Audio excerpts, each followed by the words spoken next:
Hello friends, कैसे हैं आप सब। आई होप आप सभी स्वस्थ मस्त और एनर्जेटिक होंगे। अगर आप भी मेरे चैनल में नए हैं तो मैं बात करती हूँ law of attraction, energy, vibration, law of Karma, spirituality. अगर आप भी इन चीज़ों पर इंटरेस्टेड हैं, इन टॉपिक्स को अच्छे से जानना चाहते हैं, समझना चाहते हैं, अपनी एनर्जी पर काम करना चाहते हैं, अपने वाइब्रेशन को हाई करना चाहते हैं, तो आप मेरे चैनल को सब्सक्राइब कर सकते हैं। वीडियो पसंद आए तो लाइक करिए, दोस्तों को भी शेयर करिए, और हाँ, बेल आइकन जरूर प्रेस करिए ताकि ऐसी आने वाली इंपॉर्टेंट वीडियो का नोटिफिकेशन आप सबको पहले मिल जाए।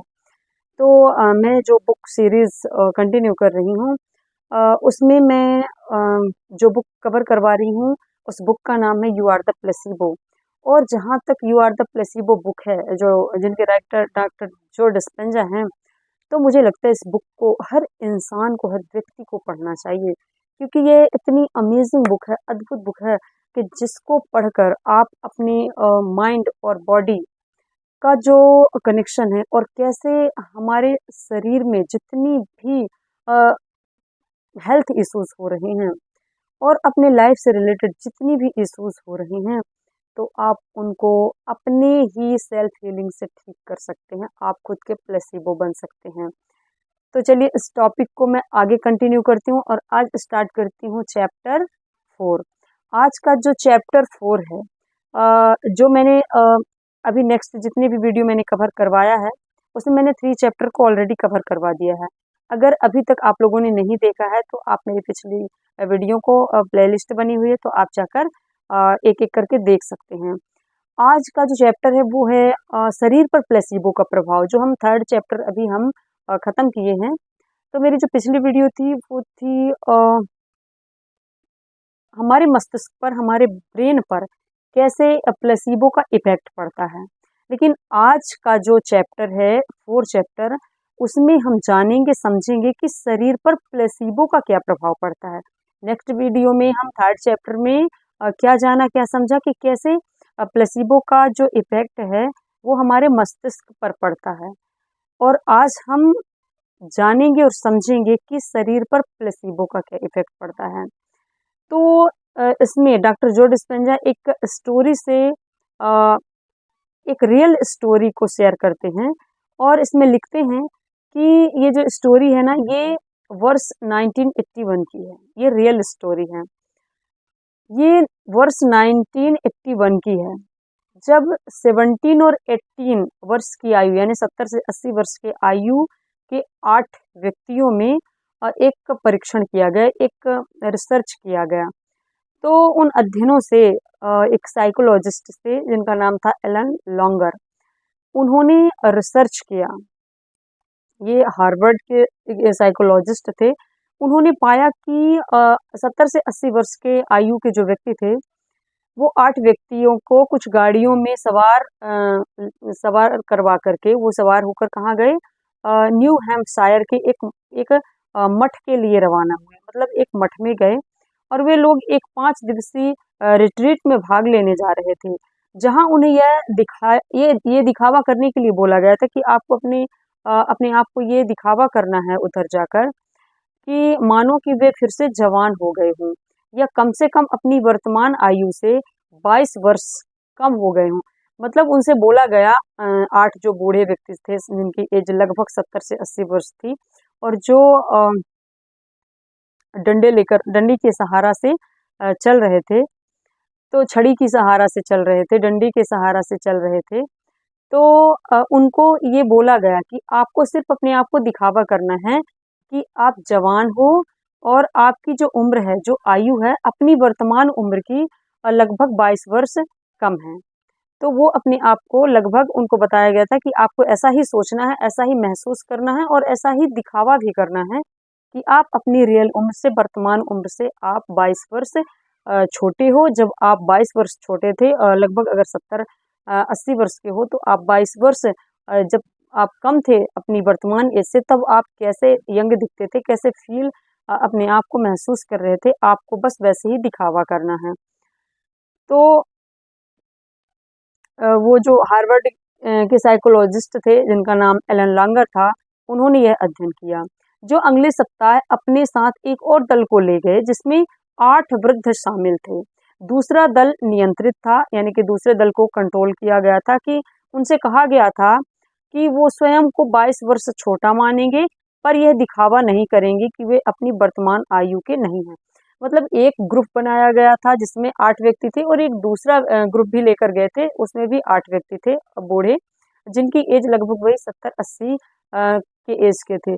और एक दल से बोला गया था, एक जो उनका समूह था उनसे ग्रुप में जितने 8 लोग थे उनसे बोला गया था कि आपको दिखावा करना है कि आपकी जो एज है वो 22 वर्ष कम है। अब जो आप प्रेजेंट में जो आपकी एज है, वर्तमान में जो एज है, आपको ऐसे दिखावा करना है, महसूस करना है और आपको यंग, अपने आप को जवान समझना है, ये दिखावा करना है, आपको अंदर से फील भी करना है। और जो दूसरा ग्रुप था उनसे बोला गया था कि सिर्फ आपको सोचना है, आपको दिखावा नहीं करना है, बस आप सोचो कि हाँ वर्तमान उम्र से 22 वर्ष छोटे हैं। फिर उन्होंने ये सोचना आरंभ कर दिया और एक बिल्कुल दिखावा करना, उधर जाकर दिखावा करना, एक ग्रुप शुरू कर दिया, स्टार्ट कर दिया। और जो दूसरा ग्रुप था वो सोचना, यानी कि अपने आप को महसूस करना, सिर्फ अपने दिमाग में मन में अपने थॉट्स को ला रहे हैं कि मैं 22 वर्ष पहले कैसा दिख रहा था, कैसा अपने आप को उस टाइम पे कैसे मैं फील कर रहा था। तो इसके लिए क्या-क्या किया गया? आगे डॉक्टर जो डिस्पेंजा लिखते हैं कि जब पहले दल ने मठ में प्रवेश किया, तो उसे अपने आरंभिक समय से जुड़े कई संकेत दिखाए गए। उनके उस टाइम के कई सारे जो है सिग्नल्स दिखाए गए, संकेत दिखाए गए, मूवीज़ दिखाई गईं। उन्हें लाइफ और सैटरडे इवनिंग पत्रिका के पुराने संस्करण पढ़ने को दिए गए। उन्होंने 1959 में चलने वाले लोकप्रिय जो टीवी शो थे, उन्हें दिखाया गया और उन्हें पुराना संगीत सुनाया गया, म्यूजिक। उन्हें तत्कालीन घटनाओं पर चर्चा करने को कहा गया, उस टाइम की घटनाओं पर, यानी कि आपके जो विचार हैं, सिर्फ 22 वर्ष पहले कैसे थे, उन्हीं चीज़ों को उनके सराउंडिंग पे रखा गया था, उन्हीं चीज़ों को महसूस करने के लिए बोला गया था। वही चीज़ों के बारे में सिर्फ विचार करो, आपके थॉट्स जो हैं आज से 22 वर्ष पहले जो क्रिएट हो रहे थे, आप उन्हीं के बारे में सिर्फ सोचो। आप अपने करंट सिचुएशन को आपकी जो अभी की अवस्था है उसे आप भूल जाओ, आप अपने 22 वर्ष की अवस्था को याद करो और वही चीज़ों को आप सोचो। बस आपके दिमाग में वही चलनी चाहिए। वो जो उस टाइम की पत्रिका थी, वो अखबार दिए गए पढ़ने के लिए, उस टाइम पे जो धारावाहिक थे उन्हें दिखाया गया, उनसे संबंधित जो उस टाइम पर फ़ील किया जा सकता है वो सारी चीज़ों को, और वो अपनी उस 22 वर्ष पीछे की अवस्था में चले गए। जब वो कैसे थे, वो क्या कर रहे थे, क्या चीज़ें पढ़ रहे थे, कौन से वो धारावाहिक देख रहे थे, कौन से फ़िल्में पिक्चर देख रहे थे, कौन-सी संगीत सुन रहे थे, कौन से वो सॉन्ग को सुन रहे थे, क्या पसंद कर रहे थे, उस मोमेंट में उनको जीने के लिए बोल दिया गया कि बस ये टेस्ट चल रहा था। तो 2 ग्रुप में बाँटा गया और ये रिसर्च किया गया कि एक ग्रुप दिखावा भी करेगा, एक ग्रुप जो है वो सोचेगा भी और दिखावा भी करेगा, और दूसरा जो ग्रुप रहेगा वो सिर्फ सोचेगा। जब पहले दल ने मठ में प्रवेश किया जब पहले दल ने मठ में प्रवेश किया, तो अपने आरंभिक समय से जुड़े कई उनको सिग्नल्स ऐसे दिखाए गए, कई धारावाहिक जो है उन्हें दिखाए गए। फिर इसके बाद क्या होता है कि उन्हें तत्कालीन घटनाओं पर चर्चा करने के लिए भी कहा गया। यहाँ तक कि उस दौर के फुटबॉल मैचों के किस्से भी दोहराए गए। इन बातों को इस तरह तैयार किया गया था ताकि उन्हें स्वयं की 22 वर्ष पूर्व की कल्पना करने में आसानी हो, और वो अपनी पिछली कल्पनाओं में ही डूब गए। अब उनके थॉट्स और जो विचार थे वो सिर्फ वही चल रहे थे जो 22 वर्ष पहले थे। वो अपनी करंट जो सिचुएशन थी, जो उनकी वर्तमान स्थिति, उनको पूरी तरह भूल गए और वो जीने लगे अपनी 22 वर्ष पहले की, जब वो अवस्था थी उनकी। आगे डॉक्टर जो डिस्पेंजा लिखते हैं कि हर सत्र के बाद शोधकर्ताओं ने कई प्रकार से उनके निरीक्षण व जांच की। वे लोग कहीं अधिक जवान और फिट दिखे, जबकि दूसरे नियंत्रित दल ने जवान होने का दिखावा ना करते हुए केवल उस बात को याद रखा। आगे डॉक्टर जो डिस्पेंजा लिखते हैं कि जो रिसर्चर थे, जो शोधकर्ता थे, उसके बाद देखा गया कि उनके भार और चाल में भी भारी अंतर देखने को मिला है। उनके उनका सब कुछ जो है चेंज हो रहा है। उनको उनको ये महसूस हो रहा है कि उनके लाइफ में उनके शरीर, हाव-भाव, हर चीज़ में जो है वो चेंजमेंट दिखने लगा है। ये रिसर्च में पता चला, वो अनुभव किए कि उनकी जो शारीरिक मुद्रा है उसमें बदलाव आने से वो लंबे लगने लगे थे, जोड़ों में लोचपन आ गया था और गठिया कम होने लगा था, उनका दर्द भी ठीक होने लगा था, याददाश्त में सुधार हो रहा था और वे सचमुच उन 5 दिनों में सबकी आंखों के आगे जवान हो गए थे। लॉन्गर ने जो साइकोलॉजिस्ट थे उन्होंने रिपोर्ट किया कि अध्ययन के अंत में मैं फुटबॉल टच देख खेल रहा था और इनमें से कुछ लोग अपनी लाठी का सहारा भी छोड़ चुके थे। जो लाठी लेके चल रहे थे, छड़ी लेके चल रहे थे, वो उस मोमेंट को, उस क्षण को जीकर अपने जवानी के टाइम को, अपने युवा अवस्था के बारे में जब वो सोचे, तो उन 4-5 घंटाओं जब घंटे अपने उन्होंने अपने पुराने जो 22 वर्ष पहले के जिंदगी जी थी उन्होंने, उसके बारे में जब वो सोचना शुरू किए, तो उनके हाव भाव मतलब सब कुछ चेंज हो गया और यहाँ तक कि उनकी जो छड़ी लेके वो चल रहे थे वो भी छोड़ दिए, जो लाठी लेके वो चल रहे थे वो लाठी लेकर चलना छोड़ दिए। यह कैसे संभव हुआ? अब ये हमारे दिमाग में ना एक प्रश्न, एक क्वेश्चन क्रिएट होता है कि ये सब कुछ कैसे हुआ। यह तो साफ है, मतलब ये तो क्लियर है कि ये जो हुआ, ये उन लोगों के मस्तिष्क जो ब्रेन है ना, तो उन ब्रेन के सर्किटों में उन्हें सर्किटों ने ये याद दिलाया कि वे 22 वर्ष पूर्व कैसे थे। जो हमारा ब्रेन है ना, वो ब्रेन के जो सर्किट है उन्होंने हमारे बॉडी को ये सिग्नल्स दिया कि मेरी ये जो बॉडी थी ना, मेरा मस्तिष्क सिग्नल दिया मेरी बॉडी को कि जो मेरी बॉडी है वो आज से 22 वर्ष पिछली जो उसकी अवस्था थी, वो उस टाइम पर अपने आप को कैसा फील कर रही थी, उसके उस टाइम पर वो कितनी यंग थी, वो कैसा फील कर रहे थे उस टाइम पे। ये मेरा ब्रेन सिग्नल दे रहा है मेरी बॉडी को। क्या उस टाइम पे आपको पेन हो रहा था, गठिया था, क्या ऐसी कोई दिक्कत थी, परेशानी थी? अगर ऐसा कुछ नहीं था तो मैं उस मोमेंट में जब मैं जीने लगी, अनुभव करने लगी, तो मेरा ब्रेन मेरी बॉडी को सिग्नल दिया कि अब मेरी बॉडी जो है वो पहले जैसे ही है और मेरी जो बॉडी है वो पहले जैसे फील करना स्टार्ट कर दिया। और देखते ही देखते वो छड़ी छोड़ चुके थे, लाठी छोड़ चुके थे और वो ऐसे ही चलना स्टार्ट कर दिया। तो ये सब कुछ कैसे हुआ? ये सब कुछ हुआ थॉट्स से, इमोशंस से, क्योंकि जैसे थॉट्स और इमोशंस रहेंगे वैसे ही ब्रेन बॉडी को सिग्नल देता है और बॉडी वैसे ही रिस्पॉन्ड करना शुरू कर देती है। तो कितने कमाल की बात है ना कि हम अपने ब्रेन से मनचाहा अपना जो शरीर है उसको वैसा करवा सकते हैं, अपने अपने बॉडी से वैसे हार्मोन्स क्रिएट कर सकते हैं। हमारा ब्रेन जैसा सिग्नल देगा हमारी बॉडी वैसे रिस्पॉन्ड करना शुरू कर सकती है। क्यों? क्योंकि इस 22 वर्ष पूर्व कैसे थे और फिर उनके शरीर की जो केमिस्ट्री में उसी तरह का बदलाव आया, केमिकल्स रिएक्शन हुआ मेरी हमारी बॉडी का, तो वे न केवल जवान महसूस करने लगे बल्कि शारीरिक रूप से भी कम आयु का महसूस करने लगे। उनके ये सब कुछ उनके शरीर की माप से यह बात साफ दिख रही थी कि जो ये बदलाव जब उनके शरीर को मापा गया, देखा गया कि कितना इनके शरीर में चेंजमेंट हुआ है, कितना बदलाव हो गया है, तो ये सिर्फ उनके मन में ही नहीं, ये उनके शरीर में भी ये बदलाव आ गया था। कैसे वो छड़ी छोड़ चुके थे, लाठी छोड़ के चलना शुरू कर दिए थे, स्टार्ट कर दिए थे, अब उनका दर्द गायब था, गठिया सब कुछ उनका गायब हो चुका था और वो अपने आप को उसी अवस्था में महसूस करना शुरू कर दिए थे, फील करना शुरू कर दिए थे। तो ये बदलाव केवल उनके मन में ही नहीं था बल्कि उनके शरीर में भी था, मस्तिष्क में भी था।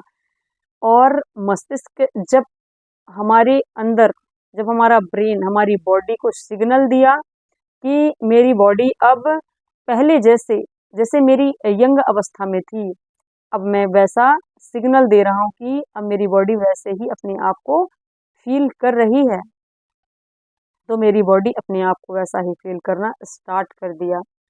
परंतु उनके शरीर में ऐसा क्या हुआ? अब सवाल ये उठता है कि आखिर उनके शरीर में ऐसा क्या हुआ जिससे ये चमत्कार देखने को मिला कि बॉडी आज से 22 वर्ष पहले जो है वैसा रिस्पॉन्ड करना शुरू कर दिया।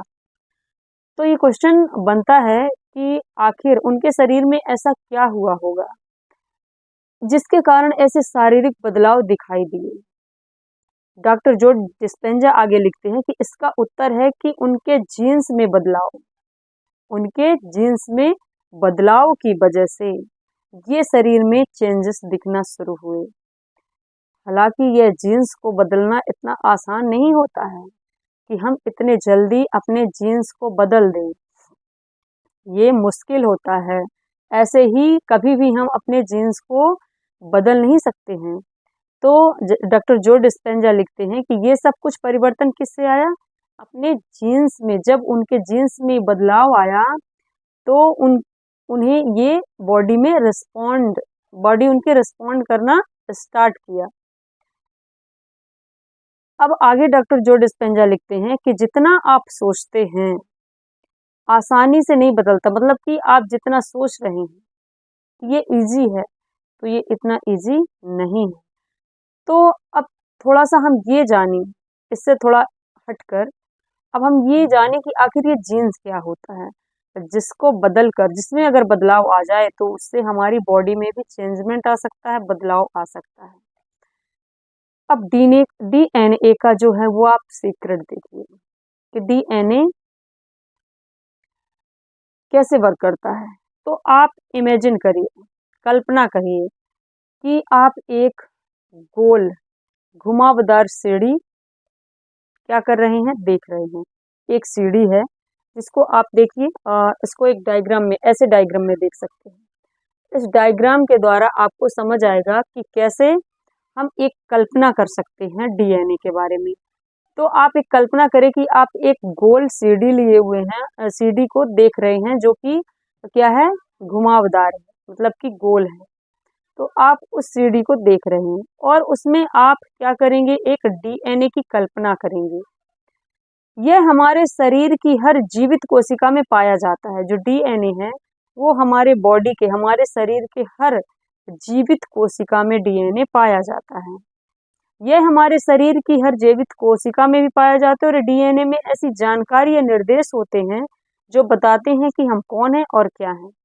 तो डीएनए में ऐसे इंस्ट्रक्शन होते हैं, ऐसी जानकारी होती है, इंफॉर्मेशन होती है जो हमें बताते हैं कि हम कौन हैं और ये भी बताते हैं कि हम क्या हैं।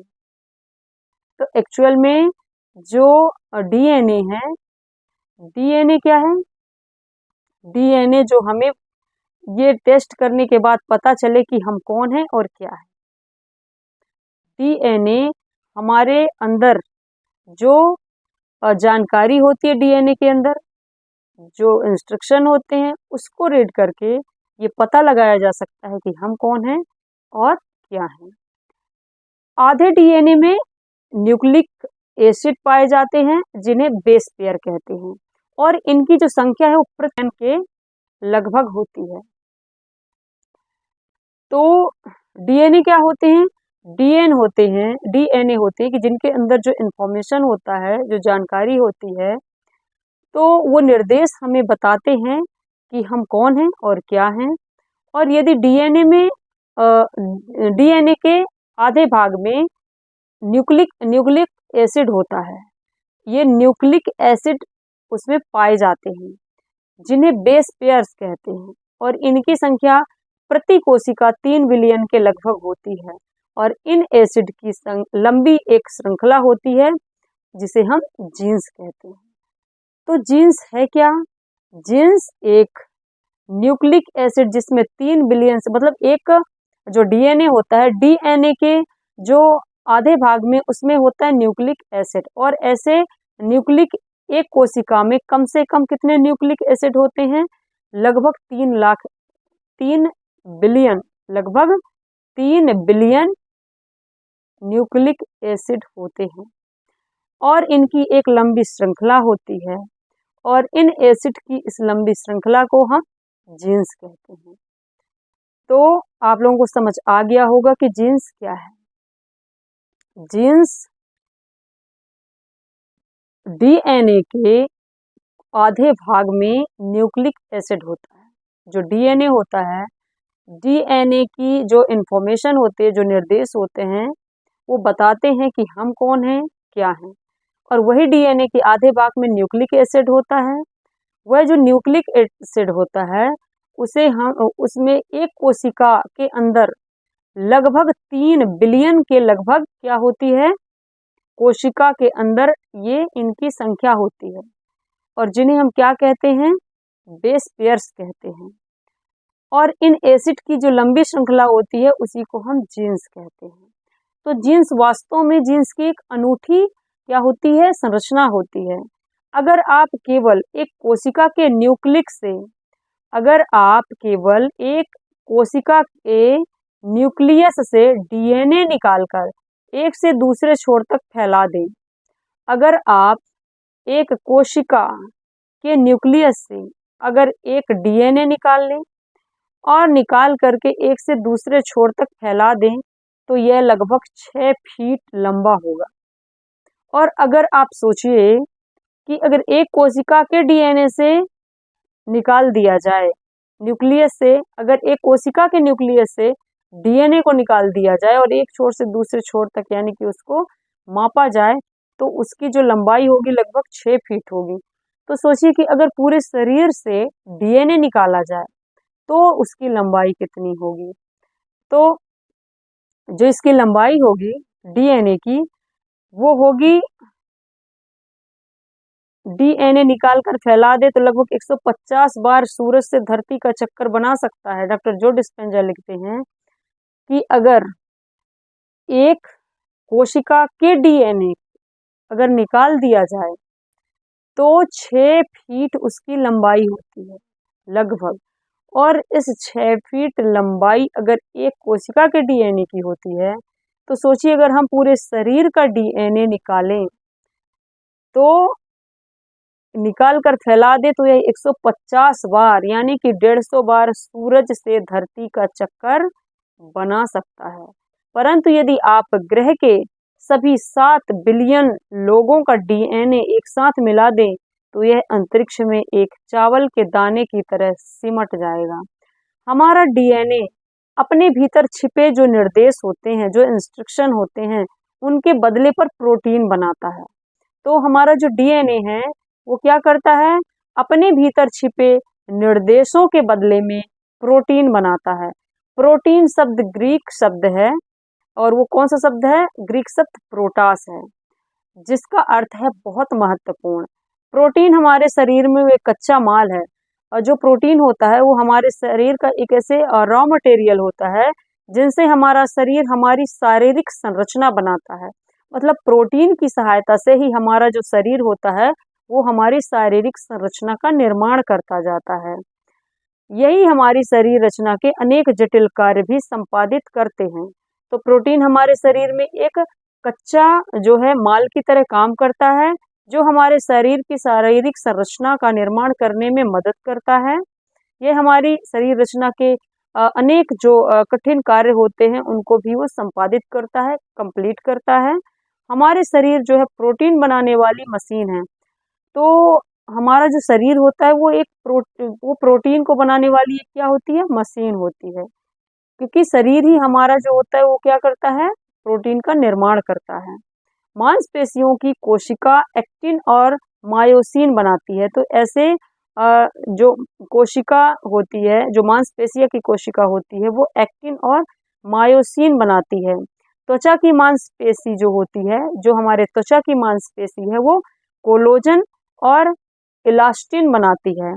इम्यून कोशिका के केराटिन बनाती है। इम्यून कोशिका जो होती है वो केराटिन बनाती है। बोन मैरो कोशिका हीमोग्लोबिन बनाती है। तो हीमोग्लोबिन कौन सी कोशिका बनाती है, बोन मैरो कोशिका बनाती है। और पैंक्रियाटिक कोशिका प्रोटीज, लिपास और एमिलाज जैसे ये सारे क्या हैं, एंजाइम हैं। तो अलग अलग कोशिका अलग अलग एंजाइम बनाती है। कोशिका के ये सभी जो तत्व हैं वो प्रोटीन ही हैं। प्रोटीन हमारे इम्यून तंत्र को नियंत्रित रखते हैं। तो प्रोटीन का काम क्या होता है, हमारे इम्यून तंत्र को नियंत्रित करना, भोजन का पाचन करना, घावों को भरना, ये सब कुछ किसका कार्य होता है, प्रोटीन का। प्रोटीन हमारे इम्यून तंत्र को नियंत्रित करता है, भोजन का पाचन करता है, घावों को भरता है, घाव भरने में सहायक होता है और ऐसी कई केमिकल्स जो रासायनिक प्रतिक्रिया होती है वो घटते रहते हैं। शरीर के ढांचे को सहारा भी देता है, कोशिकाओं के बीच संप्रेषण का काम करता है, यानी कि प्रोटीन जीवन का क्या करता है, प्रकटीकरण करता है। इसको आप देखिए, प्रोटीन के फंक्शंस को आप इसमें इस डायग्राम के माध्यम से समझ सकते हैं। ये देखिए, तो कैसे प्रोटीन हमारे शरीर में एक इम्पोर्टेंट रोल प्ले करता है। यह कोशिका का एक सरल प्रतिनिधित्व है जिसमें कोशिका नाभिक के अंदर डीएनए स्थित होता है। आनुवांशिक सामग्री पहले अलग अलग स्ट्रैंड में फैलती है, फिर मुड़ी हुई सीढ़ी या जिपर की तरह दिखने वाली संरचना बनाती है जिसे डीएनए हेलिक्स कहा जाता है। सीढ़ी के पायदान न्यूक्लिक एसिड होते हैं जो एक साथ मुड़कर प्रोटीन बनाने के लिए कोड के रूप में काम करते हैं। डीएनए स्ट्रैंड की विशिष्ट लंबाई और अनुक्रम को जीन कहा जाता है। जब एक जीन प्रोटीन बनाता है तो उसे व्यक्त किया जाता है। शरीर की अलग अलग कोशिकाएं विभिन्न प्रकार के प्रोटीन बनाती हैं जो उनकी संरचना और कार्य में भिन्नता लाते हैं। तो अलग अलग कोशिकाएं अलग अलग प्रकार के क्या करती है, प्रोटीन बनाती हैं जो उनकी संरचना और उनके कार्य में भिन्नता प्रदान करती हैं। अधिकतर लोगों का यही मानना है कि हमारी जेनेटिक नियति पहले से तय है, और अगर हमारे भीतर पहले से कैंसर के जीन्स हैं या दिल के रोग हैं, यानी कि अगर कोई कैंसर के किसी के अंदर कोई कैंसर का पेशेंट है, उसके अंदर कैंसर के जीन्स हैं, या दिल के रोग, मधुमेह, कोई डायबिटीज है, किसी को हार्ट की डिसीज है, ऐसे अन्य रोगों के जीन्स हैं, तो हम उन पर नियंत्रण नहीं रख सकते। कहने का मतलब ये है कि अधिकतर लोगों का यही मानना है, मतलब अधिकतर लोग यही मानते हैं कि हमारी जेनेटिक नियति पहले से तय है और हम इस जेनेटिक नियति को चेंज नहीं कर सकते, इसमें बदलाव नहीं कर सकते हैं।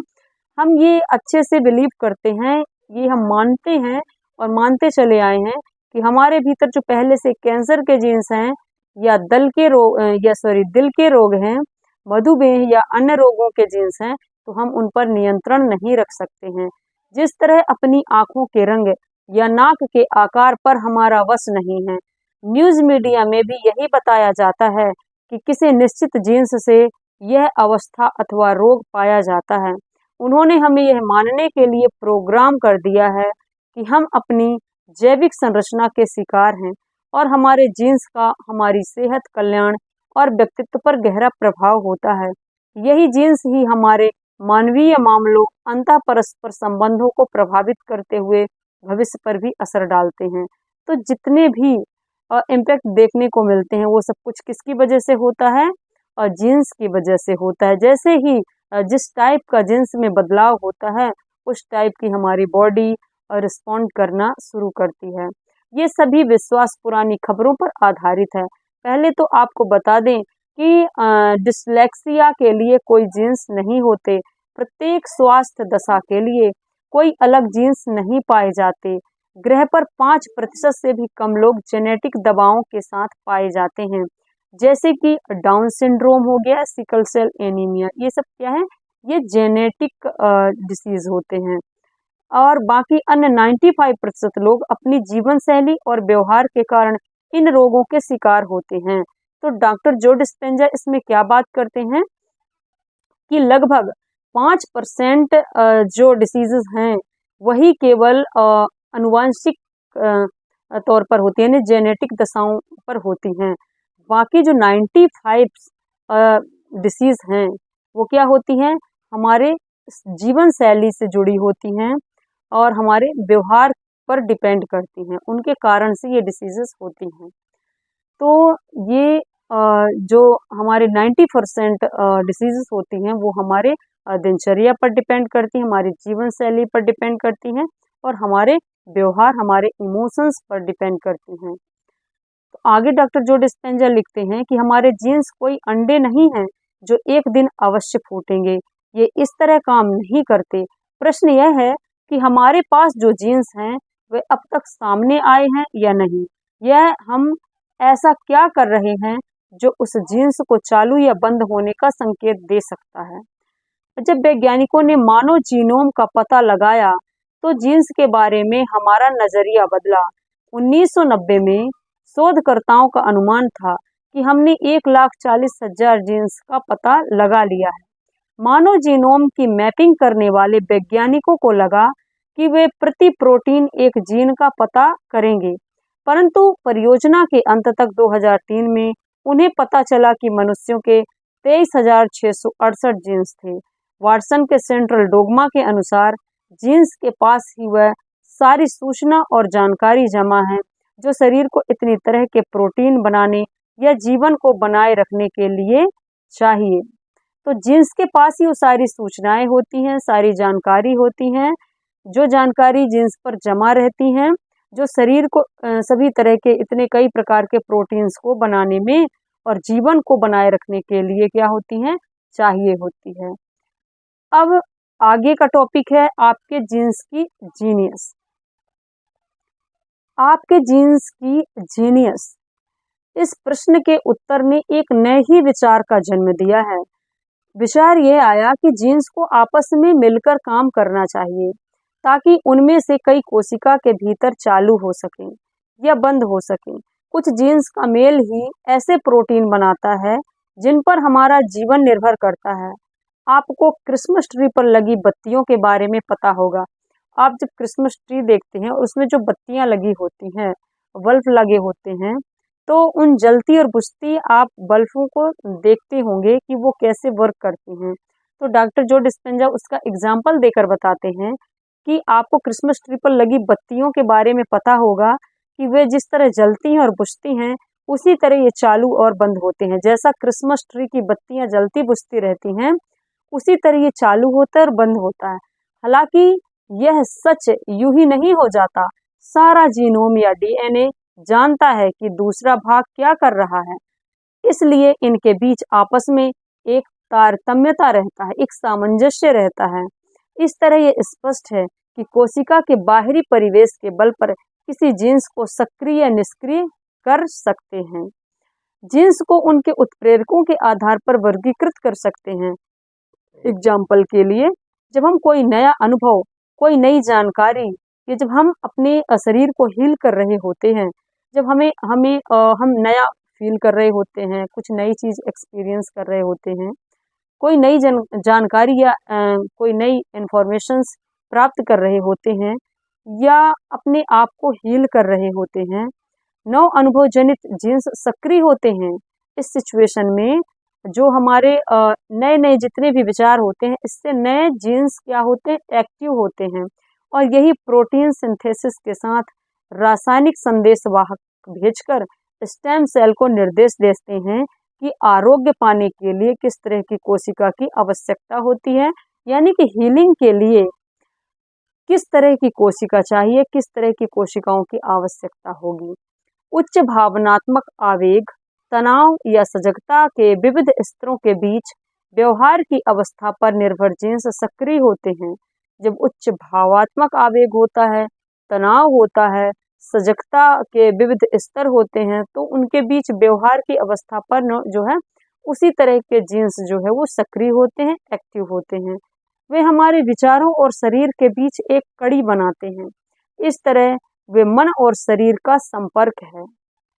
जीन्स क्या है, मन और शरीर का संपर्क है।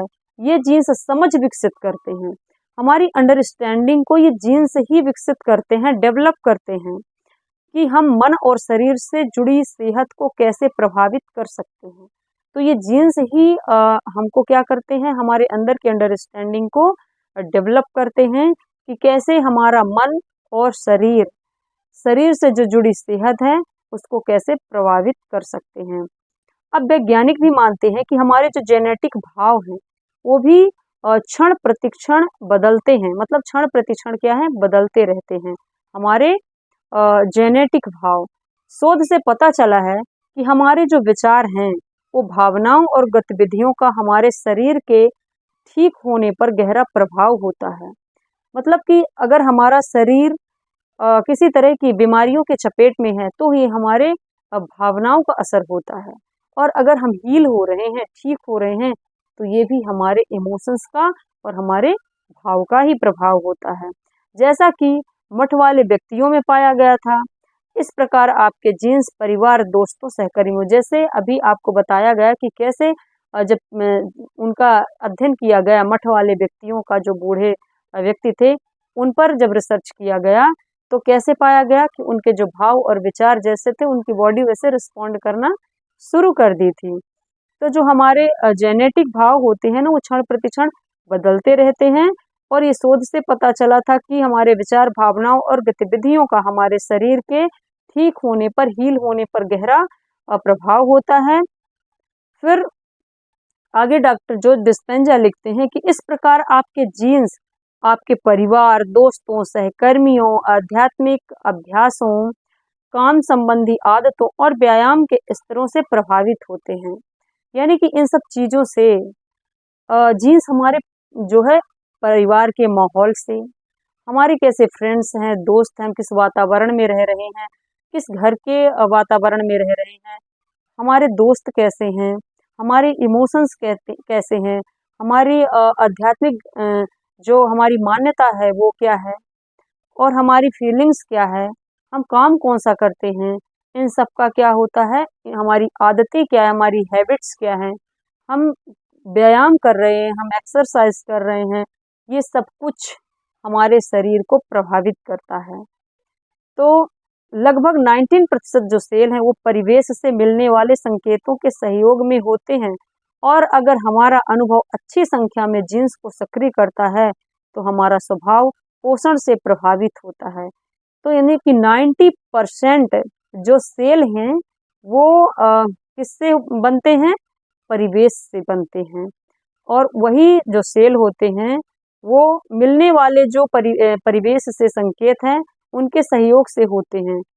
और अगर हमारा अनुभव अच्छी संख्या में जीन्स को सक्रिय करता है, मतलब हमारे अनुभव से अगर हमारे जीन्स सक्रिय होते हैं तो हमारा स्वभाव में क्या होता है, हमारा स्वभाव से हमारे जीन्स को पोषण मिलता है। क्यों ना हम इन विचारों की शक्ति को संवारें ताकि अपनी सेहत को हम निखार सकें और दवाओं पर हमारी निर्भरता कम से कम हो सके। तो डॉक्टर जो डिस्पेंजा सबको इस बुक के माध्यम से यही बात बताते हैं कि अगर हमारे एरियाज, हमारे लाइफ के एरियाज, हमारे हेल्थ इशू, हमारे रिलेशनशिप में, अगर हमारे लाइफ के हर एरियाज में हमारे व्यवहार, हमारे अगल बगल का जो वातावरण होता है, हमारी जो आदतें होती हैं, अगर उन सब का प्रभाव पड़ता है तो क्यों ना हम ऐसी चीज़ों को डेवलप करें, अपनी आदतों पे ऐसी इम्प्रूवमेंट लाएं, अपनी बिहेवियर में चेंजेस लाएं, अपने इमोशंस को उसी टाइप का क्यों नहीं हम अपने थॉट से अपने इमोशंस को क्रिएट कर सकें, जिससे कि हम दवाओं पर कम से कम डिपेंड हों, दवाओं पर हम अपनी डिपेंडेंसी को कम कर सकें। आगे डॉक्टर जो डिस्पेंजा लिखते हैं कि आधुनिक वैज्ञानिक शोध का मानना है कि मनुष्य एक ही पीढ़ी में अपने जीन्स में सुधार ला सकते हैं। हालांकि जेनेटिक विकास का सिलसिला कई हजार वर्ष का समय ले सकता है, परंतु आप किसी नए अनुभव या व्यवहार की मदद से उसे कुछ ही क्षणों में सुधार कर अगली पीढ़ी को दे सकते हैं। मतलब ये सिलसिला हजारों वर्ष का समय ले सकता है, परंतु आप किसी नए अनुभव या व्यवहार की मदद से अगर आप किसी नई चीज को अनुभव कर रहे हैं और अगर अपने व्यवहार में बदलाव ले आते हैं तो आप इसे कुछ ही क्षणों में सुधार सकते हैं और अपनी अगली पीढ़ी को दे सकते हैं। मतलब आप अपने आनुवांशिक जेनेटिकली आप चेंज कर सकते हैं। अगर आपकी आदतें, आपके व्यवहार बदल गए तो आपकी आने वाली जो पीढ़ी है उनमें भी सुधार हो सकता है। ये जीन्स उन पाषाण तख्तियों की तरह हैं जिन पर बहुत सारी कूट जानकारी अंकित है। यह आप इसे प्रोटीन की अभिव्यक्ति के लिए संभावनाओं का विशाल पुस्तकालय भी कह सकते हैं। चूंकि हम नहीं जानते कि इसमें हमारे लिए क्या क्या शामिल है, इसलिए हम इसके थोड़े से ही अंश का प्रयोग करके रह जाते हैं। चूंकि हम नहीं जानते कि इसमें हमारे लिए क्या क्या शामिल है, इसलिए हम इसके बस थोड़े से अंश का ही प्रयोग कर पाते हैं, थोड़ी सी मात्रा ही इसका यूज कर पाते हैं। हम अपने डीएनए का केवल 1.5% ही यूज कर पाते हैं उसका। और बाकी 98.5 वो सुप्त रह जाता है, जिसे वैज्ञानिक जंक डीएनए की संज्ञा देते हैं। मतलब कि इसमें बताया गया है कि हम तो पूरा यूज कर पाते अपने डीएनए का, बस कुछ ही अंश यूज कर पाते 1.5%, बाकी 98.5% जो है उसे तो हम यूज ही नहीं करते हैं। और इसे वैज्ञानिक क्या कहते हैं? जंक डीएनए की संज्ञा देते हैं। परंतु इसे भी जंक नहीं कह सकते हैं। वे नहीं जानते कि इसका प्रयोग कैसे करना है, और वो यह भी नहीं जानते कि इनमें से कुछ डीएनए भी नियमित प्रोटीन बनाने में सहायक होते हैं। तो अभी उनमें से जो 98.5% जो सुप्त हैं वो भी नियमित प्रोटीन बनाने में सहायक होते हैं, सहायता करते हैं, हेल्प करते हैं। डासन चर्च ने अपनी पुस्तक genie in your genes, genie in your genes के जो राइटर हैं डासन चर्च, उनका एग्जाम्पल देकर डॉक्टर जो डिस्पेंजा बोलते हैं कि जो genie in your genes book के राइटर हैं, पुस्तक के राइटर हैं, उन्होंने लिखा है कि वास्तव में जीन्स हमारे लक्षणों को निखारते हैं। हमारे क्या लक्षण होंगे, हमारे क्या गुण होंगे, हमारे क्या व्यवहार होंगे, हमारी आदतें क्या होंगी, ये हमारे जीन्स जो हैं वो हमारे लक्षणों को और निखार सकते हैं। परंतु उन्हें यह तय नहीं करते। जीन्स की तुलना में हमारी चेतना के अंश जैसे विश्वास हो गया, प्रार्थना हो गया, जैसे हमारा बिलीफ हो गया, हम जो प्रेयर करते हैं, जो हम थॉट्स क्रिएट करते हैं, हमारी जो इंटेंशन होती है और जो हमारी आस्था होती है, ये सब हमारी सेहत, दीर्घायु और प्रसन्नता से गहरा संबंध रखते हैं। डॉक्टर जो डिस्पेंजा क्या कहते हैं कि जो ये हमारा स्ट्रॉन्ग बिलीफ होता है, जिसे हम प्रेयर करते हैं, हम किसी गॉड, ईश्वर, नेचर, जिसे भी मानते हैं, अगर हम प्रे करते हैं किसी सुप्रीम एनर्जी, किसी को भी हम अगर अपना गॉड मानते हैं और उस पर बिलीव करते हैं, भरोसा करते हैं, तो हम हमारे जो विचार होते हैं, जिस तरह की हमारी इंटेंशन होती है, जो हमारी आस्था और विश्वास होता है, वो हमारी सेहत और हमारी लंबी उम्र के लिए भी और हमारी प्रसन्नता से इसका गहरा संबंध होता है। जैसे हमारे विचार होंगे, जिस तरह के हमारे विश्वास, बिलीव होगा, जैसा हमारा, जिस तरह की हमारी आस्था होगी, ये सब कुछ डिपेंड करता है कि फिर आपकी सेहत पर कैसा इम्पैक्ट पड़ेगा और कैसे आपकी उम्र, जैसी आपकी सेहत वैसी आपकी उम्र होगी। और हमारी हैप्पीनेस हमारी लाइफ में और लिविंग रिलेशंस, ये सब कुछ मैटर करता है हमारे बिलीफ पर, हमारे विचारों पर।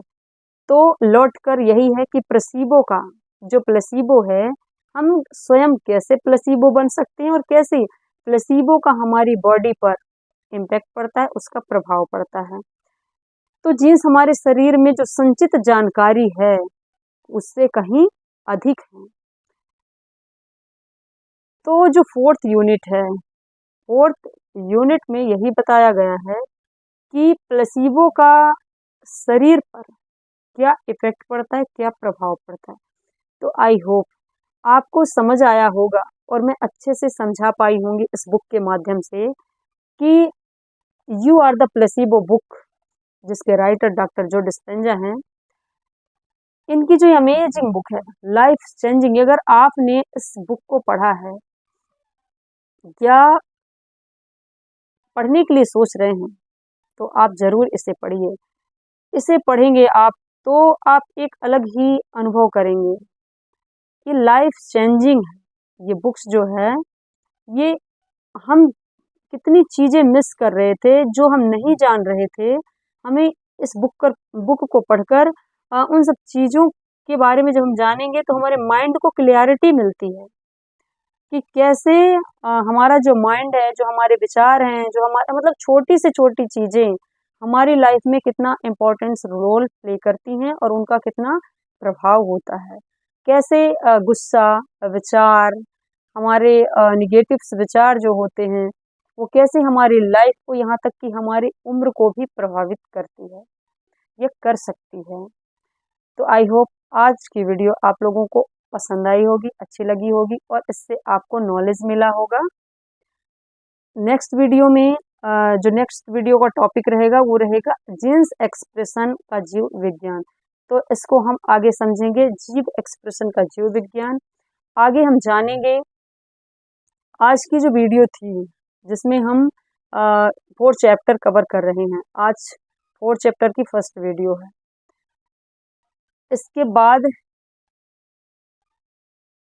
जीन्स एक्सप्रेशन का जीव विज्ञान, ये नेक्स्ट वीडियो में आप लोगों को इसके बारे में जानकारी मिलेगी। तो वीडियो कैसी रही कमेंट के माध्यम से, मेरे टेलीग्राम चैनल को भी ज्वाइन कर सकते हैं, मेरे व्हाट्सएप ग्रुप में भी ज्वाइन हो सकते हैं, नीचे डिस्क्रिप्शन में देखिएगा, आपको लिंक मिल जाएगी। तो आज के लिए बस इतना ही, कल फिर मिलेंगे नेक्स्ट वीडियो में एक you are the placebo book के 4 चैप्टर के नए टॉपिक के साथ। तब तक के लिए bye, thanks for watching and thank you universe, thank you so much.